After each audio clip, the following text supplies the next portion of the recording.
নমস্কার বন্ধুরা, আমি বৃষ্টি। তোমাদের প্রিয় চ্যানেল রিল বৃষ্টি রয়তে সকলকে স্বাগত জানাচ্ছি। আর আজকে আবার একটি গল্প নিয়ে চলে এসেছি। আর আজ হচ্ছে রবিবার, তো সকলেই যেন এই ছুটির দিনে একটু যদি সাসপেন্স থ্রিলারের স্টোরি শোনানো যায় তাহলে বেশ ভালোই লাগে, তাই না?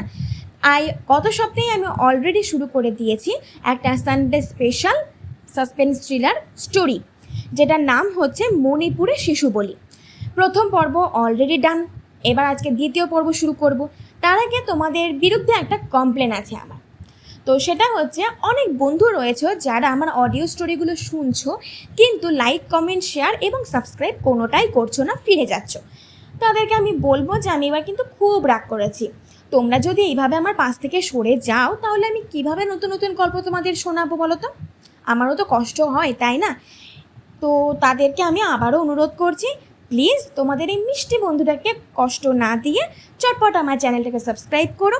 অডিও স্টোরিটি ভালো লাগলে লাইক, কমেন্ট আর প্রচুর প্রচুর শেয়ার করে দিও, কারণ তোমরাই যদি আমার পাশে না থাকো তাহলে আমি কাদের জন্য এত কিছু করবো বলো তো? তোমরাই হচ্ছে আমার ফ্যামিলি। তো চলো বন্ধুরা, আজকে মণিপুরের শিশু বলির দ্বিতীয় পর্ব নিয়ে চলে এসেছে। তো বেশি কথা না বলে শুরু করা যাক মণিপুরের শিশু বলি দ্বিতীয় পর্ব। আর যারা প্রথম পর্ব শোনোনি, ওই যে চ্যানেলটাকে সাবস্ক্রাইব করতে হবে, রিল বৃষ্টি রয় চ্যানেলটাকে সাবস্ক্রাইব করে দাও আর চটপট গল্পটা শুনে নাও, তবেই তো দ্বিতীয় পর্বটা বুঝতে পারবে, কি তাই তো? তাহলে বেশি কথা বলে আর কাজ কি, চলো শুনে নেওয়া যাক মণিপুরের শিশু বলি দ্বিতীয় পর্ব। মিস্টার দত্ত ও হরি দুজনে দাঁড়িয়ে অনুভব ভৌমিকের বাড়ির সামনে। কলিং বেল বাজিয়ে যাচ্ছেন। কিছুক্ষণ পরে মিসেস ভৌমিক দরজা খুললেন। দরজা খুলতে উনি পুলিশ দেখে অবাক।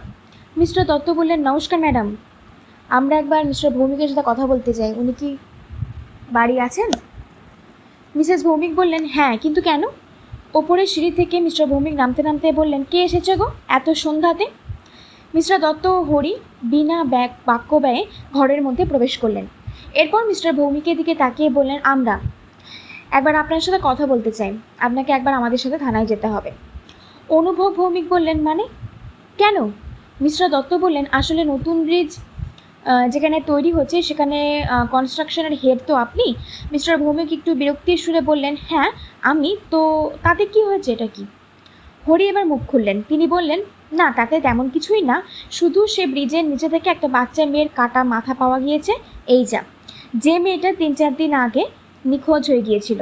তবে আপনি চিন্তা করবেন না, আমরা জায়গাটা সিল করে দিয়েছি। মিস্টার ভৌমিক একটু উত্তেজিত হয়ে বললেন, নিখোঁজ বাচ্চা মেয়ে, কাটা মাথা, তাও আবার ব্রিজের নিচে, এসব কি বলছেন? আপনারা কি আমার সাথে রসিকতা করছেন?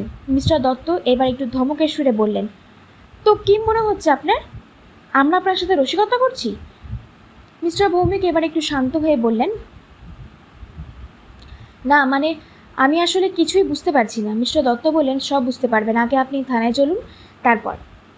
মিস্টার ভৌমিক বললেন, তবে চলুন। মিসেস ভৌমিক বলে উঠলেন, আপনারা মানুষটাকে খেতেও দিলেন না। এই বলে তিনি কান্নাকাটি করতে লাগলেন। মিস্টার ভৌমিক সান্ত্বনার স্বরে ওনার স্ত্রীকে বললেন, চিন্তা করো না তুমি, আমি কিচ্ছু করিনি, তাই কিছুই হবে না আমার, আসছি আমি এখন, তুমি দরজাটা ঠিক করে লাগিয়ে দাও। মিস্টার দত্ত, হরি ও মিস্টার ভৌমিক 3 জন গাড়িতে গিয়ে বসলেন। থানাতে এসে মিস্টার ভৌমিকের জিজ্ঞাসাবাদ শুরু করা হলো। মিস্টার দত্ত এবার বললেন, তো মিস্টার ভৌমিক, প্রায় অনেক দিন ধরেই তো ব্রিজটার কাজ বন্ধ হয়েছিল, তারপর ধরুন স্থানীয় লোকজনের বিশ্বাস, বলি না দিলে নাকি ব্রিজ বানানো যাবে না, তাই কি এমন করলেন? মিস্টার ভৌমিক চিৎকার করে বলে উঠল, এইসব কে বলছেন কি? এমন কাজ করা তো দূরের কথা, আমি ভাবতেও পারি না। আমি এই ধরনের অন্ধবিশ্বাসগুলো মানি না। তাছাড়া এই ব্রিজ তৈরির কাজে অনেকেই যুক্ত আছে, আপনারা যান, সেখানে গিয়ে জিজ্ঞাসাবাদ করুন। মিস্টার দত্ত বললেন, হ্যাঁ সে তো যাবই, আমরা একটা লিস্ট বানিয়ে নিয়ে প্রত্যেকের কাছে গিয়ে জিজ্ঞাসাবাদ করব, আপনি সে ব্যাপারে চিন্তা করবেন না। কিন্তু এখন আপনাকে আমরা যেটা জিজ্ঞাসা করছি সেটা বলুন তো, আচ্ছা এই ব্রিজ তৈরির কাজ কবে থেকে শুরু হয়েছে, একটু বিশদে বলবেন। মিস্টার ভৌমিক বললেন, ব্রিজের ভিত পুজো করা হয়েছিল আজ থেকে প্রায় 7-8 দিন আগে, এরপর গত পরশু থেকে কাজ শুরু করা হয়। মিস্টার দত্ত মনে মনে ভাবলেন, আর বর্ণা নিখোঁজ হয়েছে 4 দিন হলো, তাই ভিত পুজোর পরে সুযোগ বুঝে কেউ এই কাজটা করেছে। মিস্টার দত্ত বললেন, আচ্ছা মিস্টার ভৌমিক, এই ব্রিজের কাজ করার সময় নতুন কাউকে দেখেছেন আশেপাশে ঘোরাঘুরি করতে? মিস্টার ভৌমিক বললেন, দেখুন সে তো গ্রামের কত লোকই ব্রিজের কাজ দেখতে আসে, কে এইসব করেছে কিভাবে বুঝবো বলুন তো? মিস্টার দত্ত বললেন, ওকে, আমরা আপাতত ওটাকে পরীক্ষার জন্য পাঠিয়েছি, রিপোর্টটা এলে মোটামুটি বুঝতে পারবো কীভাবে এই কাজটা করা হয়েছে।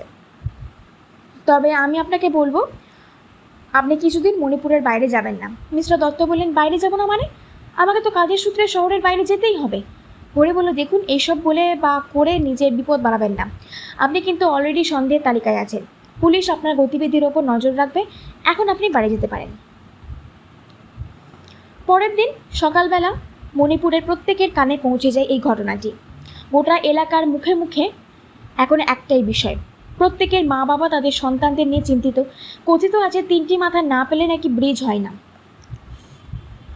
আর এখনো পর্যন্ত একটা খুন হয়েছে। তাই এই ব্যাপারে যতটা না লোকে দুঃখিত বর্ণার মৃত্যু নিয়ে, তার থেকে অনেক বেশি আতঙ্কিত।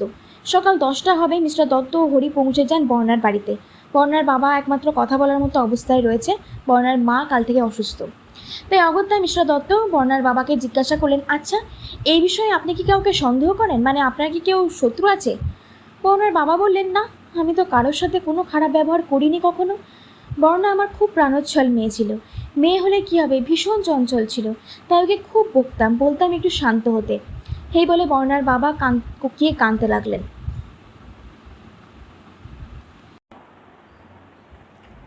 মিস্টার দত্ত বোঝালেন, দেখুন, ভেঙে পড়বেন না, একটু শান্ত হন। আচ্ছা, আপনি আরেকটি কথা বলুন তো, ঘটনার দিন বর্ণা কোথায় কোথায় গিয়েছিল, কার কার সাথে দেখা করেছিল, আর আপনাদের বাড়িতে কি কেউ এসেছিল? বর্ণার বাবা বললেন, না, বাড়িতে তো নতুন কেউ আসেনি। কাজের লোক যে আসে একমাত্র সেই এসেছিল। আর সেদিন ছিল শুক্রবার। তো বর্ণা স্কুল গিয়েছিল, স্কুল করে সন্ধ্যায় 7টা থেকে পুলক স্যারের কাছে পড়া ছিল। তাই বর্ণা স্কুল থেকে ফিরে এসে একটু রেস্ট নিয়ে আবার বেরিয়ে যায় 6টা 45 নাগাদ পুলক স্যারের কাছে পড়তে। ওখানে 8:30 পর্যন্ত পড়া ছিল। বাড়ি ফিরতে 10 মিনিট লাগার কথা, কিন্তু রাত্রি 9:30টার মধ্যেও যখন ফিরল না, তখন আমাদের সন্দেহ হয়।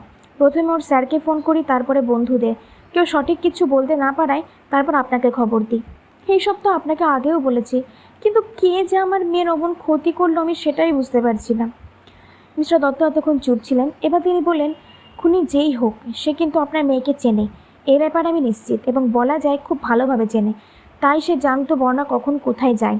বলা যেতে পারে নজরে নজরে রেখেছিল, আর সেই সুযোগটাই নিয়েছেও। তবে বেশ, আমরা এখন উঠি। রিপোর্ট আসতে মোটামুটি 5 দিনের সময় লাগবে, আর এর মধ্যে আমরা বাকিদের জিজ্ঞাসা করব। চিন্তা করবেন না, খুনি যেই হোক সে ধরা পড়বেই। অন্যদিকে স্কুলের স্টুডেন্ট থেকে টিচার সকলের মুখে খালি একটাই কথা, অর্পিতা, সোহম, আলেয়া, মঙ্গল ও দেবস্মিতা আবারও এক জায়গায়। অর্পিতা বলল, এই শুনেছিস তো তোরা কি হয়েছে? আমরা তো ভাবতেই কেমন লাগছে, বর্ণা আর নেই। আলেয়া কাঁদতে শুরু করলো। কাঁদতে কাঁদতে বলল, ওর সাথে কে এমন করলো বলতো, কেনই বা করলো? মঙ্গল বলল, সে জানি না, তবে ব্রিজ তৈরি করতে নাকি 3টে মাথা লাগে, তাই এখন আমাদের খুব সাবধানে থাকতে হবে। আমার মা বাবা বলেছে আমায় দিতে আসবে আর নিতে আসবে। বাকি বন্ধুরা সবাই বলল, হ্যাঁ, আমাদের মা বাবারাও তাই বলেছে রে। দেবস্মিতা বলল, এই চল, এবার আমরা সবাই ক্লাসে যাই, আমরা মাঠে আর থাকবো না, ক্লাস শুরু হবে। মাঠে 5 বন্ধুকে লক্ষ্য করে স্কুলের দারোয়ান কাউকে একটা ফোন করতে করতে বলছি, এইবারে কাকে কাকে তুলবো বলুন তো, এদের মধ্যে কে বেশি চঞ্চল বাচ্চা? আর তাছাড়া এই পূর্ণিমাতে তো জোড়া বলি লাগবে। ফোনে কথা বলতে বলতে দারোয়ান একটা বাঁকা হাসি এসে বলল, ও আচ্ছা, দেবস্মিতা আর সোহম, বেশ বেশ, তাই হবে, হা হা হা হা হা। দিন 5 পরে সন্ধ্যা তখন 7টা হবে। মিস্টার দত্ত ও হরি বর্ণার বাড়িতে প্রবেশ করলো। বর্ণার মা এখন অনেকটা সুস্থ ও শক্ত হয়েছেন, তাই তিনি মিস্টার দত্ত ও হরিকে ভিতরে যাওয়ার জন্য আহ্বান জানালেন। মিস্টার দত্ত রিপোর্টটা দেখিয়ে বললেন, খুব আশ্চর্যজনকভাবে বর্ণাকে হত্যা করা হয়েছে। বর্ণার বাবা সেখানে উপস্থিত ছিলেন, তিনি বললেন, আশ্চর্যজনকভাবে মানে, কীভাবে? মিস্টার দত্ত বললেন, নিখোঁজ হওয়ার দিন কিন্তু বর্ণা খুন হয়নি, বরং তার 2 দিন পর মানে শুক্রবার বর্ণা নিখোঁজ হয়, কিন্তু বর্ণা মারা যায় রবিবার। অপরাধীরা বর্ণাকে 2 দিন আটকে রাখার পর কেন খুন করলো সেটাই বুঝতে পারছি না, কারণ ব্রিজের ভিত পুজো তো হয়ে গিয়েছিল, তাহলে 2 দিন ধরে বর্ণাকে কেন আটকে রাখা হয়? আর তাছাড়া এতে তো ওদের ধরা পড়ার ভয়টাও বেশি, এমন কাজ অপরাধীরা জেনে বুঝে কেন করবে? হরি বলল, তাছাড়া বর্ণাকে প্রথমে শক্ত কিছু দিয়ে মাথায় আঘাত করা হয়, তারপরে ভারী ধারালো কিছু দিয়ে নৃশংসভাবে হত্যা করা হয়। মিস্টার দত্ত বললেন, ধারালো ভারী অস্ত্রের ব্যবহার দেখে মনে হয় এটা বলি দেওয়ারই নিদর্শন, কিন্তু দুই যাবৎ কেন আটকে রাখা হলো সেটাই বুঝতে পারছি না। যদি ব্রিজের জন্য বলি দেবে তাহলে কাজটা শেষ করার তারা থাকতো, কারণ ব্রিজের কাজ একেবারে পুরোদমে শুরু হয়ে গেলে প্রচুর লোকজন, আর তাতে ওদের বেশি অসুবিধা হবে কাজটা সারতে। হিসাব যেন মিলছে না। হরি বলে উঠল, এই গত 5 দিন ধরে আমরা ব্রিজের কাজের সাথে যুক্ত প্রত্যেককে আলাদা আলাদা করে জিজ্ঞাসাবাদ করেছি, কারোর কথায় কোনো অসঙ্গতি দেখিনি।